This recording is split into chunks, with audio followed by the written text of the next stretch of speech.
सद्बुद्धि, सन्मार्ग और कार्य का संकल्प देना, अडिग रहे विश्वास तुम पर, ऐसा अंतः कर देना, मेरे हृदय में आने में तुम्हें कोई संकोच न हो। हे गुरुदेव, मुझे नज़रों से दूर कभी न होने देना। हे गुरुदेव, मुझे नज़रों से दूर कभी न होने देना। नमस्कार। गायत्री चिंतन धारा के इस सतत प्रवाह में आप सभी का स्वागत है। मित्रों, हम लोग परिवार में, समाज में रहते हैं, काम करते हैं, एक दूसरे के साथ मिलना जुलना होता है, तो विचारों का आदान प्रदान हम करते हैं, बात करते हैं।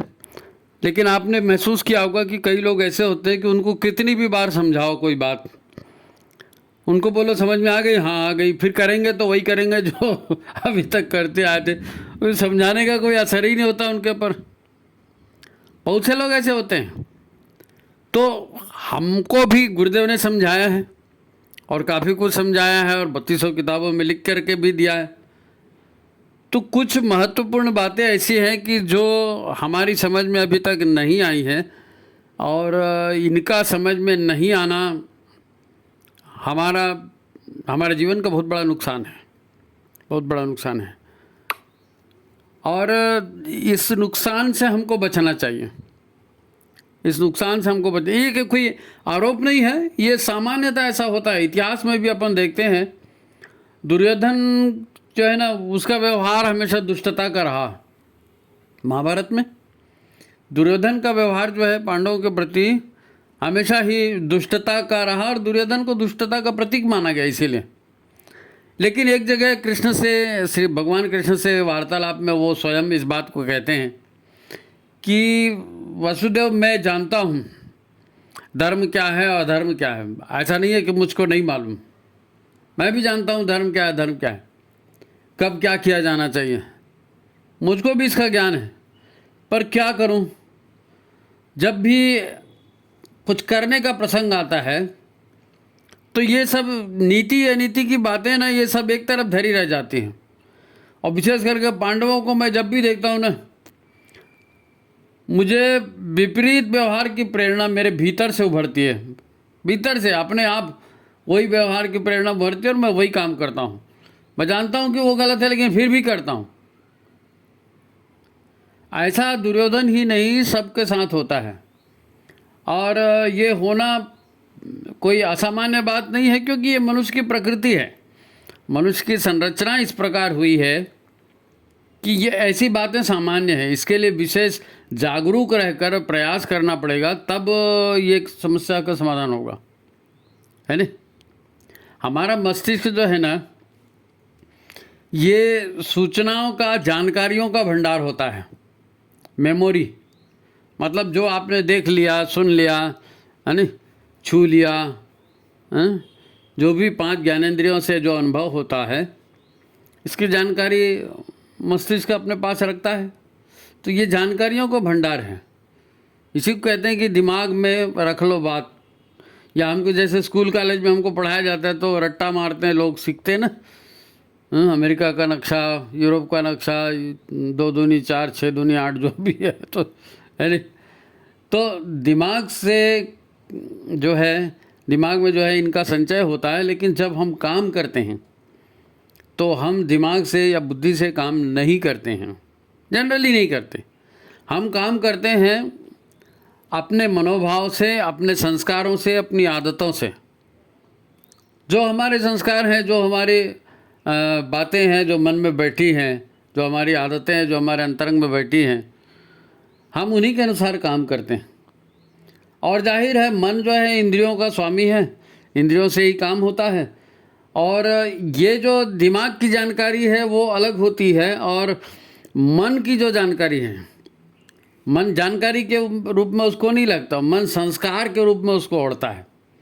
मन के संस्कार, क्योंकि मन बुद्धि का काम नहीं करता ना, बुद्धि अलग है, मन अलग है। मन सोचने का काम थोड़ी करता है, वो तो जो उसकी भावनाओं में आ जाता है, जो ऊर्जाएं उसके अंदर संचित हो जाती हैं, जो अनुभव उसका होता है, उसी के आधार पर वो काम करता है ना।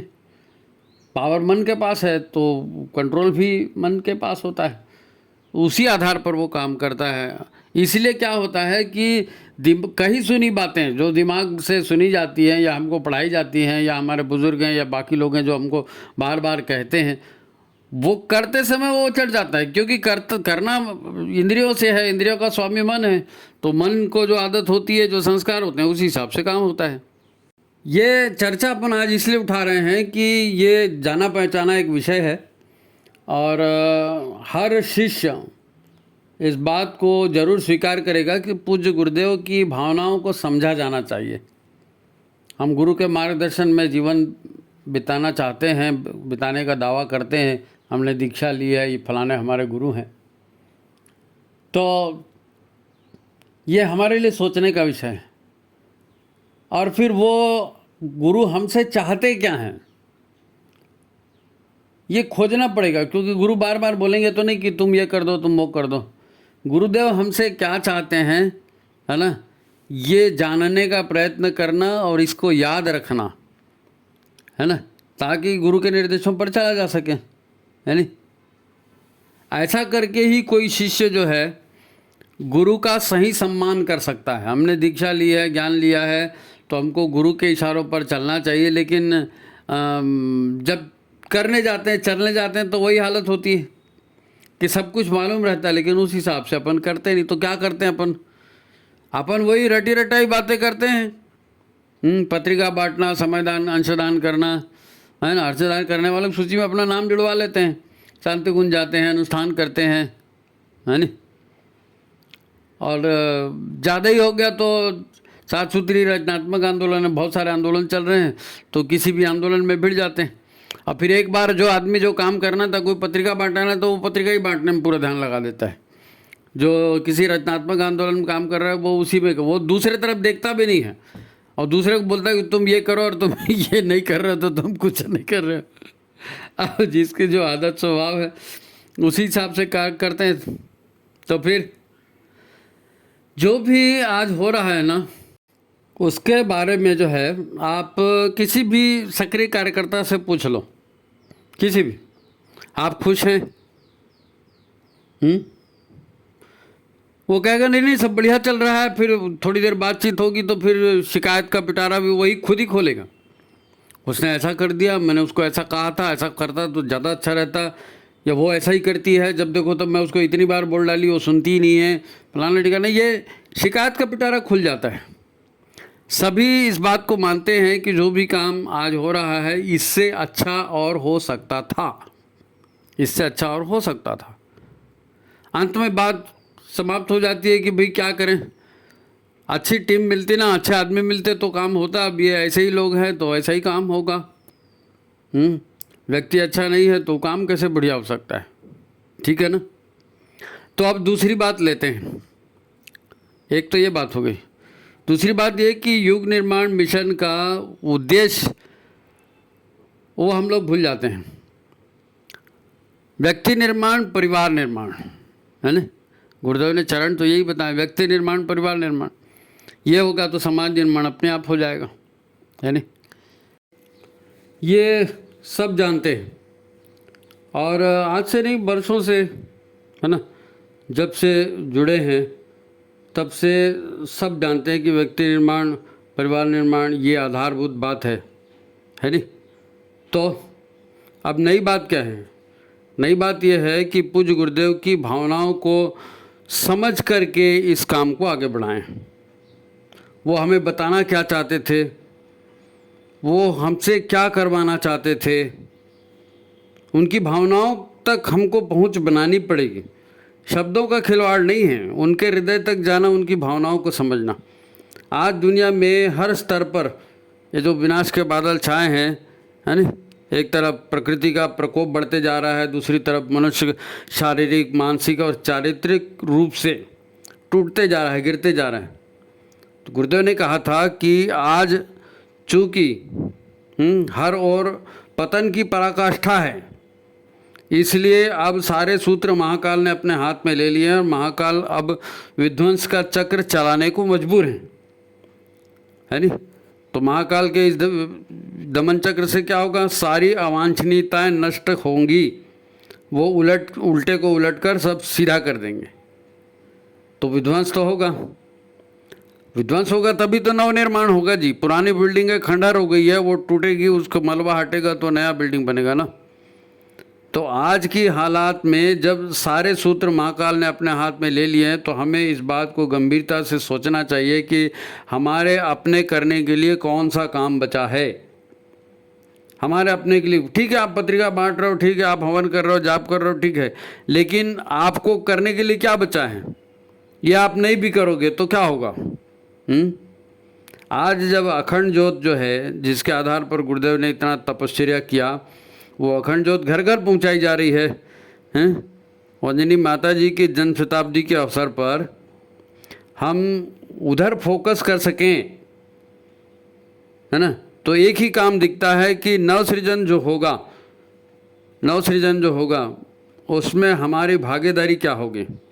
अगर हम महाविनाश से बच गए और इस अखंड ज्योत की ज्योत का अंश हमारे भीतर हमने जगा रखा है, तो हम आकर बच जाएंगे। तो बच जाएंगे तो नवनिर्माण में हमको लगना पड़ेगा, है नहीं?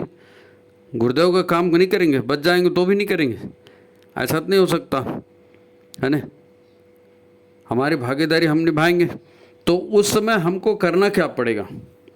बहुत सोचा जी, बहुत सोचा, और लोगों से भी सलाह मशवरा की, और तब जैसे एक भाव उभर कर आया कि हो सके कर सके तो सबसे अच्छा यही होगा कि हम अपने आप को आध्यात्म विज्ञान के अनुकूल बना लें, क्योंकि अगला जो समय जो अभी आ रहा है, चल रहा है, ये आध्यात्म विज्ञान का युग होगा। आप विज्ञान को तो टाल नहीं सकते, लेकिन पाखंड को, अविश्वास को, अंधकार को, अज्ञान को, इसको टालना पड़ेगा ना, वैज्ञानिक बनाना पड़ेगा जीवन को। जीवन ऊर्जा है ना, ऊर्जा का कार्य कारण संबंध है, उसको समझना पड़ेगा, उसके विज्ञान को समझना पड़ेगा, क्योंकि अध्यात्म विज्ञान जो है ना, ये सूक्ष्म विद्याओं का विज्ञान है। इसको समझे बिना व्यक्ति अच्छा नहीं होगा, इसकी पद्धति को समझे बिना व्यक्ति बुराइयों को छोड़ने के लिए तैयार नहीं होगा। अब बुराई को छोड़ेगा नहीं तो वो इसी कुत्ते बिल्ली जैसी ज़िंदगी जीते रहेगा। तूने ऐसा कर दिया, मैंने ऐसा कर दिया, मैं तेरे को देख लूँगा, तू मेरे को देख लेना, मैं तो ज़िंदगी ख़राब हो गई, अब तो सुसाइड करने के सिवाय कोई चारा नहीं बचा, बस ऐसे ही सोचते रहो, है नहीं? तो हम जो सोच रहे हैं उसकी ऊर्जाएं, हम जो कार्य कर रहे हैं उसकी ऊर्जाएं, हमारे कर्म परिणाम है उसकी ऊर्जाएं, ऊर्जाओं का, आध्यात्मिक ऊर्जाओं का विज्ञान हमको समझ में आना चाहिए। हमको ना इस बात को समझना पड़ेगा कि शरीर केवल एक भौतिक पदार्थ नहीं है, है ना? भौतिक शक्तियों का, पंचतत्वों का और चेतना का योग है। खुशी हमको भीतर से महसूस होती है, दुख दर्द हमको भीतर से महसूस होता है, तनाव हमको भीतर से महसूस होता है। हाँ, हमको लगता है भविष्य में क्या होगा, उसका भय लगता है ना, तो भय कहाँ लगता है? भीतर से महसूस होता है। हमारे भीतर की जो शक्तियाँ हैं ना, उन शक्तियों को पहचानना है। देखो, मन जब विकृत हो जाता है, मन में भय बैठ जाता है ना, नकारात्मक स्थितियाँ पैदा हो जाती हैं, और धीरे धीरे फिर तनाव जो है, हमारा तनाव सहन करने की क्षमता है, उस क्षमता से बाहर तनाव हम पाल लेंगे, उसी चीज़ को सोचते रहेंगे। तो जितना हम सोचेंगे उतनी प्राण ऊर्जा उसमें लगेगी, उतनी प्राण ऊर्जा उसमें लगेगी, तो शरीर क्षय होगा, शरीर क्षय होगा तो आप अशक्त हो जाएंगे। हमको आंतरिक शक्तियों के विज्ञान को समझना पड़ेगा। कर्मों का फल, पुनर्जन्म, ईश्वर की व्यवस्था और क्रियाओं की प्रतिक्रिया, कैसे ऊर्जाओं का प्रवाह होता है, कैसे भावनाओं का प्रवाह होता है ना, कैसी भावना करने से क्या होता है। आखिर मंत्र क्या हैं, यंत्र क्या हैं? जब आप पूजा पाठ करते हैं, ध्यान साधना करते हैं, तो करते क्या हैं? ये मंत्रों का अपना विज्ञान है ना। केवल श्वास लेने से, केवल श्वास की गति कम या अधिक होने से आपका अंतरंग बिगड़ जाता है। और अंतरंग बिगड़ गया, फिर आप डॉक्टर के पास जाएंगे, पैसा खर्चा करेंगे, फिर उस पैसे के लिए भाग दौड़ करेंगे। यही तो हो रहा है ना जीवन में।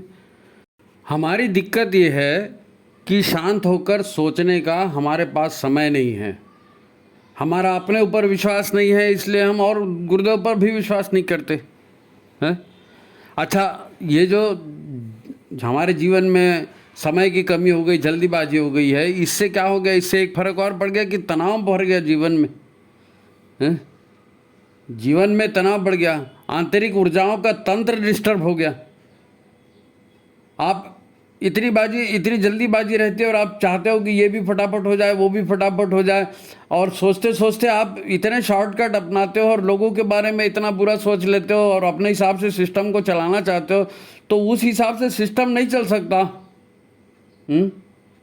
पहले मनोविकार पैदा होते हैं, फिर मनोविकार शारीरिक विकार में बढ़ते जाते हैं।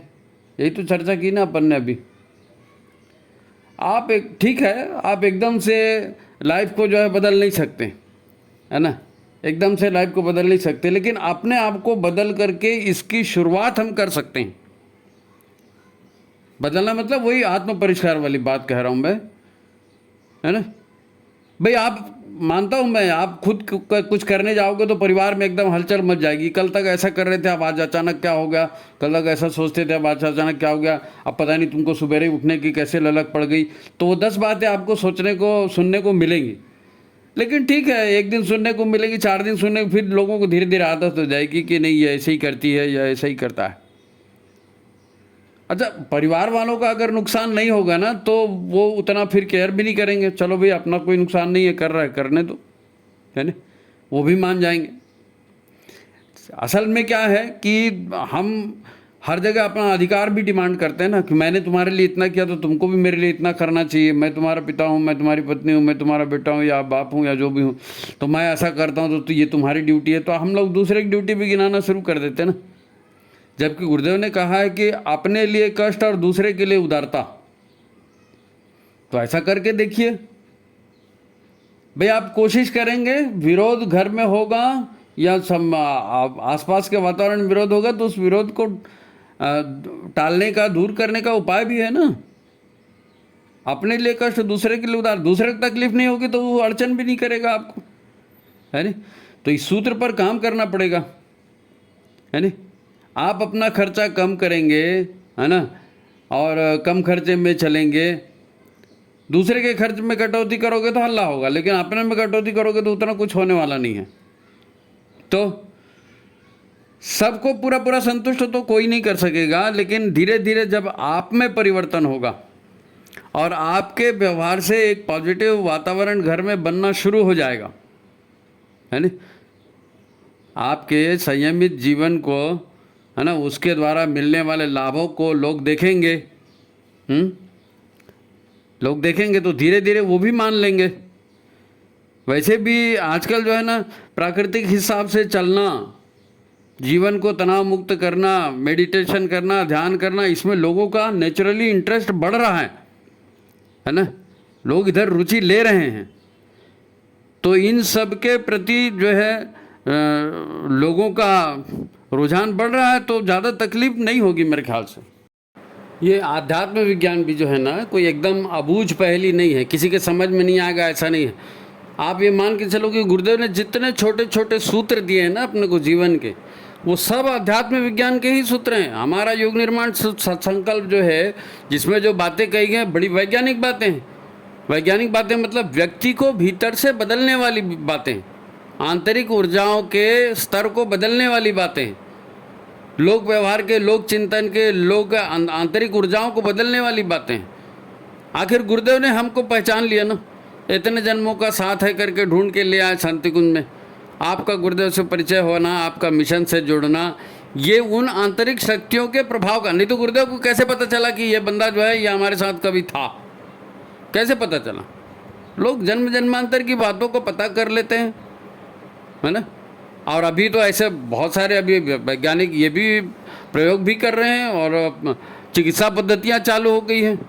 पास्ट लाइफ रिग्रेशन थेरेपी, पूर्व जन्म के कृत्यों के अनुसार आज आपको जो भुगतना पड़ रहा है उसके ऊपर लोग मेडिटेट करते हैं, लोग ध्यान में डालते हैं और पूर्व जन्म की बातों का किस्सा आदमी खुद अपने मुंह से बताता है कि हाँ मैंने पिछले जन्म में ऐसा ऐसा किया था और ये मेरा पिछला भाई था और ये मेरा पति था और ये मेरी बेटी थी और ये फलाना था। तो ये आंतरिक, ये जो एक भौतिक शक्तियाँ हैं, इतना मान के चलो, एक भौतिक शक्तियाँ हैं जो संसार में, ये इलेक्ट्रिक है और हीट है और मैग्नेटिक और ये जो भौतिक शक्तियाँ हैं, ऐसे ही आंतरिक शक्तियाँ भी हैं, सूक्ष्म शक्तियाँ भी हैं, है ना, भाव शक्तियाँ हैं, ऊर्जा की, प्राण की साथ वो काम करती हैं। तो इन शक्तियों को हम समझें, अनावश्यक भागदौड़ से बचेंगे, अनावश्यक खर्चों से बचेंगे, अनावश्यक तनाव से बचेंगे, अनावश्यक दुखों से बचेंगे। यही तो हमको करना है। सतयुग बनेगा तो कैसे बनेगा? लोग दूसरे का सोचेंगे, दूसरे के हित का कार्य करेंगे, यज्ञ कार्य करेंगे ना, अलग हम परहित के कार्य। अब गुरुदेव ने हमको जोड़ लिया और हम जुड़ गए।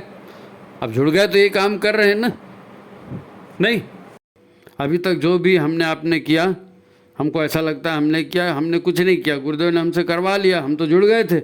अब वो प्रवाह एक बन गया था, उन्होंने कहा यज्ञ करो, कर दिया, अखंड ज्योति बांटो, बांट दिया, ये संस्कार कराओ, कर दिया। अब ये तो रटने रटाने वाला काम था ना, तोता रटंत वाला काम था, यज्ञ कराना, संस्कार करवाना, कर्मकांड कराना। अब वो करवाते तो गए, लेकिन भाव पक्ष हमसे छूट गया, क्योंकि भाव पक्ष तक हम पहुँचे ही नहीं ना, भावना को समझे नहीं। हमने सोचा यज्ञ कराना है, करा दिया, जाप कराना है, करा दिया, भाव छूट गया। क्योंकि उस भावना को समझने की पात्रता हमने विकसित नहीं की। गुरुदेव ने तो पूरा कहा, पत्रिकाओं में पूरा आया, साहित्य में पूरा आया, लेकिन हमने अपनी पात्रता विकसित नहीं की थी, इसलिए हमने शब्दों को पकड़ा पर भाव हमसे छूट गया। उन्होंने कहा सोहम, भावना करो कि मैं वही हूँ, हमें समझ में नहीं आया। हम इतना ही समझे कि गुरुदेव ने कहा है तो ठीक ही कहा होगा, बात आई गई होगी। उन्होंने फिर कहा भावना करो कि मैं ही वह परम तत्व हूँ, अहम तत् तत्वम असि, मैं वही परम तत्व हूँ। बात समझ में नहीं आई। भीतर वो चीज़ बने ही नहीं ना, सात्विकता का भीतर समावेश ही नहीं हुआ। उन्होंने कहा विश्वास करो, तुम ही देवता हो, भटक गए हो, तुम अपने स्वरूप को जान लोगे तो तुम्हारे सारे दुख दर्द दूर हो जाएंगे, सारी मुसीबतें अपने आप दूर हो जाएंगी। भावना करो कि मैं वही सच्चिदानंद स्वरूप परम तत्व हूँ। हमारे मौन को गुरुदेव ने देखा और उन्होंने कहा कि अपनी पात्रता बढ़ाओ भाई, अपनी पात्रता बढ़ाओ। अपनी बुराइयों का त्याग करते जाओगे तो एक दिन तुम्हें स्वतः अनुभव होगा। जैसे ऋषियों को अनुभव हुआ था, तो ऋषियों ने तब साधना किया, है ना, और उन्हें आध्यात्मिक जीवन जिया, तो उनके अंदर से ये आवाज़ आई कि हाँ मैं ही ब्रह्म हूँ, अहम ब्रह्मास्मि। भीतर से आवाज़ आई। एक दिन तुम भी सच्चाई को समझोगे और तुम्हारे भी भीतर से आवाज़ आएगी, तुम उस ढंग से करो तो। अरे भाई, तुम्हें नवयुग के सृजन में, देव मानवों के सृजन में महाकाल की साझेदारी करनी है ना। उन्होंने विध्वंस कर दिया, निर्माण तो तुम करोगे। तो जागो और जगाओ, वयम राष्ट्र जागरे हम पुरोहिता। तुमको मैंने बड़ी मुश्किल से ढूंढ कर निकाला है, हजारों लाखों की करोड़ों की भीड़ से तुमको जोड़ा है, तो तुम त्रिकाल संध्या नहीं सही, कम से कम एक बार भावपूर्ण गायत्री जाप तो करो, गायत्री का भाव सहित आह्वान तो करो। भावना सिक्त होकर आदि शक्ति का, गायत्री का अपने भीतर आह्वान करो, विश्वास करो वो आएंगे, विश्वास करो वो आएंगे।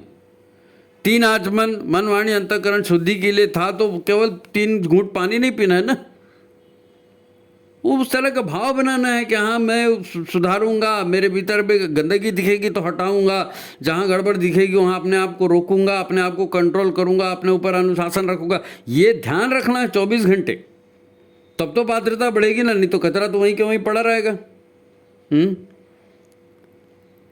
आएंगे व्यवधान, आएंगे, है ना, अपने आप को हम मथेंगे तो, और अपना आत्म सुधार में लगेंगे तो ये बहुत बड़ा पुरुषार्थ है, छोटा मोटा काम नहीं है, छोटी मोटी बात नहीं है, हैं?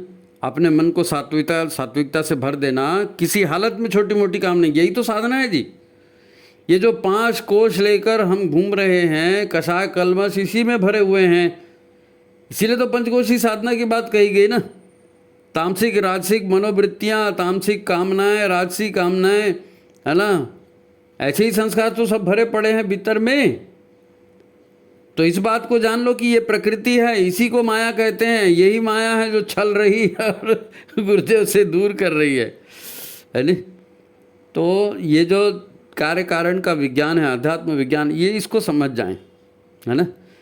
इसे, ये माया जाल में आत्मा फंसी है ना अपनी, तो इस शरीर रूपी जो पिंजरा है ना, सोने का पिंजरा लगता है हमको कि नहीं, कामनाएं वाह बहुत अच्छी, मेरी इज्जत दे चली गई, मेरी इंसल्ट कर दिया, मैं तो बदला लेके रखूँगा। ये सोने का पिंजरा है, ये माया उसी में हम लगते हैं। उसने वो बड़ा, मैं छोटा, उसने मेरी इंसल्ट कर दिया, हैं?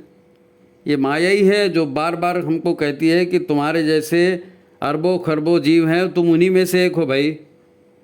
हैं, तुमको बहुत बड़े तपस्वी सन्यासी नहीं हो, आम आदमी जैसे करोड़ों पैदा हुए वैसे तुम भी पैदा हुए। कहाँ निर्गुण निराकार सर्वव्यापी परमात्मा चेतना, और कहाँ तुम ये टट्टी पेशाब करने वाले मामूली आदमी हैं। ठीक से गुरु से जुड़ गए, गायत्री मिल गई तो जाप कर लो, यज्ञ कर लो, खुश रहो, शांति कुंज जाओ, अनुष्ठान वगैरह कर लो। कहाँ तुम आत्मनिर्माण और कषाय कलम धोना और अपने जागरूक रहना इधर लगे हो। ये माया आपको बार बार उचकाती है। क्या हो गया थोड़ा सा ऐसा कर दिया तो, क्या हो गया थोड़ा सा ऐसा कर दिया तो, उसने भी तो किया था, अब सब लोग तो देवता नहीं बन सकते। ये सब माया की आवाज़ है जो अंदर से आती है, इसी से संघर्ष करना है। तुम कर्म जाल में फंस गए हैं, मामूली आदमी हो, ये माया का ही आवाहन है। माया यही बताती है हमको कि तुमको बदला लेना चाहिए, तुम तो मुसीबत में फंस गए, उसने तुमको फंसा दिया। अरे किसी ने किसी को मुसीबत में नहीं फंसाया, सब कर्मों के जाल हैं और आ रहे हैं जा रहे हैं। तुमको अब सामान्य रूप से उसको लेना चाहिए। ये है भोग है, भोगोगे, भोग के काट दो उसको, ख़त्म करो बात। माया ही हमको कहती है अरे अपनी औकात में रहो, तुम देवता नहीं बन सकते, ज़्यादा ब्रह्मज्ञानी ब्रह्म ऋषि बनने की कोशिश मत करो। ये अंदर से आवाज़ आती है। ये जो 5 आईने भटका हुआ देवता के मंदिर में लगाए हैं ना, इसमें हम सूरत देखते हैं तो आईना तो घर में भी है। बार बार याद है, तुम ब्रह्मर्षि बनोगे देखो तो अपनी सूरत है, सच्चिदानंद स्वरूप परमात्मा बनोगे सूरत तो देखो आईने में अपनी है। ये कहानी है तुम्हारी हमारी और हम सब की कहानी है। तो अब क्या करें? गुरुदेव की भावना को समझो, गुरुदेव की भावना को समझो। अखंड ज्योत घर घर तक आई है ना, माता जी की जन्म शताब्दी है। भावनाओं से जुड़ो, भावनाओं से जुड़ो, एक हो जाओ भावना से जुड़ करके। गुरुदेव के मन के विचार, तुम्हारा विचार एक ही हो जाना चाहिए, है नहीं? गुरुदेव ने कहा भाई मैंने तुम्हारे घर तक अखंड ज्योत भेज दी है ना, गायत्री पहले से दे के रखी है, सारे विधा विधान 3200 किताबें मैं ऑलरेडी दे चुका हूँ। माता जी तुम्हें अपना बच्चा कहती है, अब नव सृजन की भागीदारी निभानी है, तो ये तुम्हारा काम है, तुमको करना है।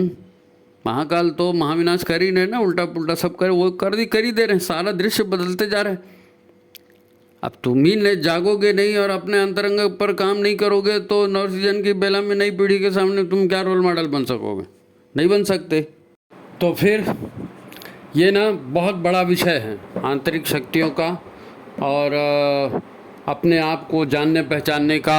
ये जो गुरुदेव अपन ने शुरुआत की थी, अहम तत्वमसि और सच्चिदानंदोहम, और ये अपने आप को पहचानने की जो बात है ना, ये कैसे हो सकता है इसके ऊपर ठीक है वैज्ञानिक ढंग से काम हो सकता है।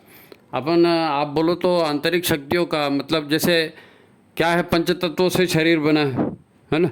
चेतना आत्मा ये तो कुछ काम करती नहीं है, काम करता है सूक्ष्म शरीर, मन बुद्धि चित्त अहंकार, है नी।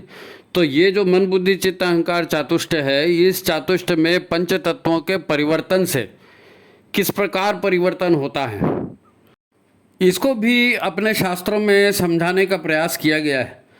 इसको भी शास्त्र, जब अपन इस विषय पर मैटर ढूंढ रहे थे तो बहुत सारा मैटर माता जी की हिसाब कृपा से अपने को और भी प्राप्त हुआ। तो उसमें ये सारी चीज़ें दी है कि भाई पृथ्वी तत्व से कौन सा तत्व किस प्रमाण में मिलेगा तो कौन सा भाव पैदा होगा, वायु तत्व मिलेगा तो कौन सा भाव पैदा होगा, और ये सारे वायु पृथ्वी और जल ये सारे मिलेंगे तो कौन सा भाव पैदा होगा। तो इस तरह की जो सूक्ष्म शक्तियों का ताना बाना है, ये भी अगर हम समझ जाते हैं तो आत्म परिष्कार में हमको सहयोग हो सकता है। तो जिनको आत्म परिष्कार में रुचि है ना, उनको वो अगर कहेंगे, कमेंट करेंगे तो अपन इस विषय को और गहराई पर लेके जाएंगे। एक एपिसोड और बना देंगे, क्या दिक्कत है? ठीक है, तो आप कमेंट करेंगे बताएंगे तो ठीक है, नहीं तो हमने तो इसको फर्स्ट पार्ट बना करके रख दिया है, डाल दिया है। अगर कमेंट करेंगे तो ठीक है, नहीं तो दूसरा विषय लेंगे फिर। ठीक है, तो सभी को प्रणाम, नमस्कार। लाइक शेयर कर दीजिए, है ना। सब्सक्राइब नहीं किया तो सब्सक्राइब कर दीजिए। आज की बात समाप्त।